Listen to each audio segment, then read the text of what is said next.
I value honesty and transparency, and so I want to be upfront with how I approach sponsored content, items that I've been given for review, and other related topics.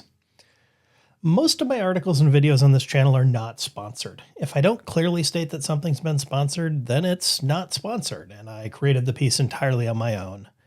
When I do work with a company that's providing either a cash sponsorship or a product, I only do so if I feel that that company's product and services and values are in line with my own, and that the topic is going to help you as a photographer who's looking to succeed in our increasingly technical world of photography. I will always clearly state near the beginning of a video if the piece has been sponsored or if I've been provided something at no cost. I do create and produce each video based on what I'm excited about and what I think will be relevant and helpful to my audience at the time. I don't submit previews of videos or articles to anyone for approval or revisions, so I'm not just a PR piece for a company. And when a company does send me a product or sponsors a video, I'll consider whatever information they send along, but ultimately I'm the one who decides what to talk about or not talk about in a video. That's my choice, and that's not controlled by the company that provided the product. Sometimes I might run into a problem with the product that I'm reviewing, and I'll certainly work with the company to figure that out, and I'll talk about that process as part of my review, as part of my video. I'm always going to check YouTube's includes paid promotion option whenever I have a video that features a product or a service that was provided at no cost, even if it's not a paid cash sponsorship.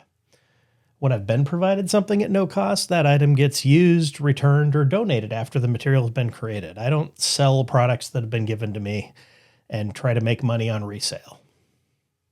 If I'm interviewing something, which is certainly something I do from time to time, I don't provide that person the questions that I'm going to ask ahead of time. And it's not because I'm ready to shock or surprise them with gotcha journalism, but it's because I want to have a natural conversation, not a series of prepared answers.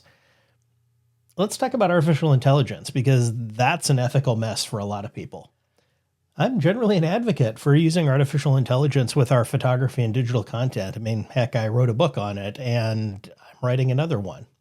I'll link below to an article where I expand on my take on AI-related copyright outrage, but generally I don't believe that using copyrighted material to train machine learning models actually does violate current copyright law.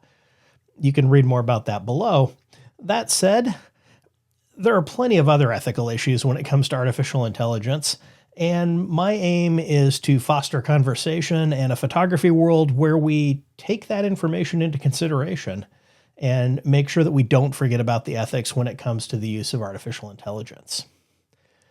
This probably doesn't cover every scenario under the sun, but hopefully it gives you a solid idea of how highly I value integrity behind what I do and the relationship that I have with people like you who are viewing my videos or reading my articles. I value that trust because I want to be somebody who can partner with you to help you grow as a photographer and be successful.